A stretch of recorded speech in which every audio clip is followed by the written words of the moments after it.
All right, so this is a follow-up video to the final fourth option for the abstraction project, number 4. This is the one that's the most structured of the bunch. This is the video that I showed in class. That's the diamond shape with the shaded like triangular wedges going in towards the center. And this is just a video that kind of talks about how to do some of it and how to make sure that you measure it out correctly, because the original video is just set to music.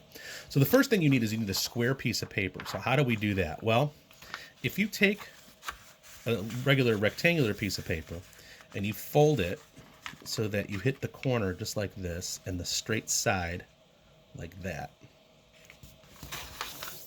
you're going to end up with this little flap here. Okay, so I folded the corner over nice and straight with the side to the point, and then I have this extra flap.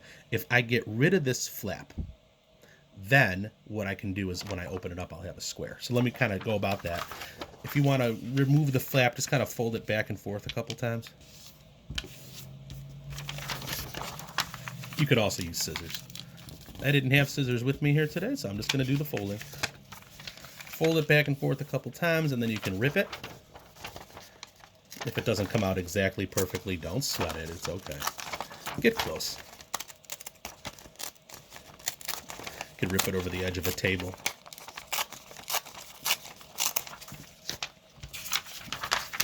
Boom, I got myself a square. Now, in order to measure it out like he did in the video, I can just do multiple folds. So I got this one fold already. I can fold it in the other direction.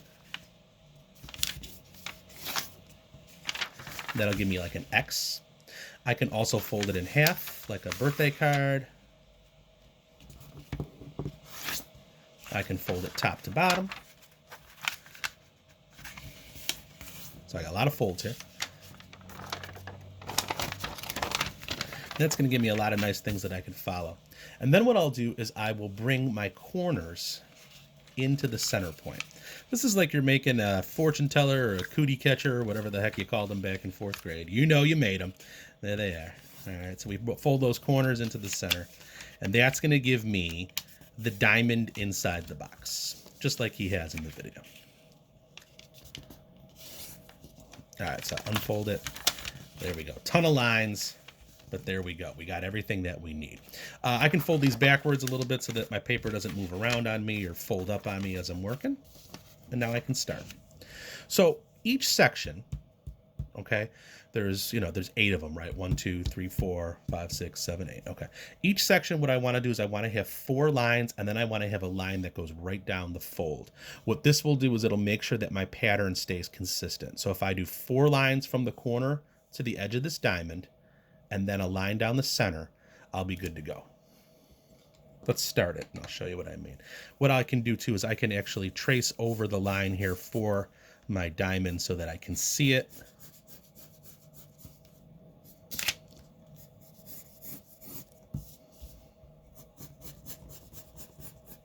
Okay, so let's do the center line. That's right down the fold, and then I'm going to do 4 lines that come from the corner and that end at the line of the diamond. Watch this. You can use a ruler if you want, or you can freehand it. 3, 4. That's the key. They don't have to be spaced perfectly evenly, but you got to have 4. If you do 4 lines on each side, then your pattern is guaranteed to work. 1, 2, 3, 4. And you're going to do that all the way around on every side. Let me do the bottom here. Center line first. 1, 2, 3, 4. Feel free to use a ruler if you want to get straighter lines. I'm freehanding it for the sake of the video. If I wanted to do a nice one, I would use a ruler. 2, 3, 4. So you'll do that on all sides, but let's just stick here so that people can see and that we don't spend too much time in one video. Nobody wants to watch a 10-minute video. All right, so then when I get into the center part here, all I'm going to do is I'm going to start with the line at the break of the diamond and bring it into the center point of the paper. 1, 2, 3, and 4. Go over the crease again. Go over all your creases.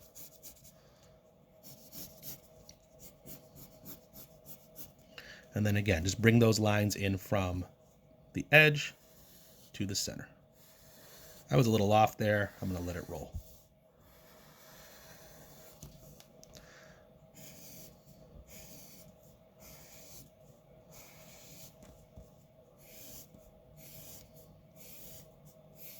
Okay, so now all I have to do now is just pick a spot to start at an edge, and I'm going to start coloring these shapes in. So if I color this one in, and again, I'm going kind of messy, take your time, make it neat. This is for the sake of not making a 10-minute long video.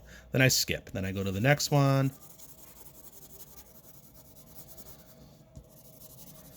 And then I skip, then I go to the next one. You get the idea, it's a pattern. Color one, skip one. And then when we go on to the inside of the diamond, what we'll do is we'll just flip-flop the pattern. So instead of coloring this one, I'll color this one that butts up against a white shape.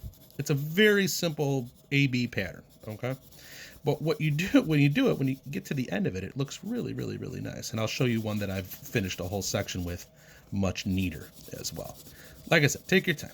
Here's what it looks like if you do it neatly. See? Very nice. I think you'll just do that around the whole thing. As long as you keep to that idea of doing the center line and four on each side of the center line, your pattern will work out.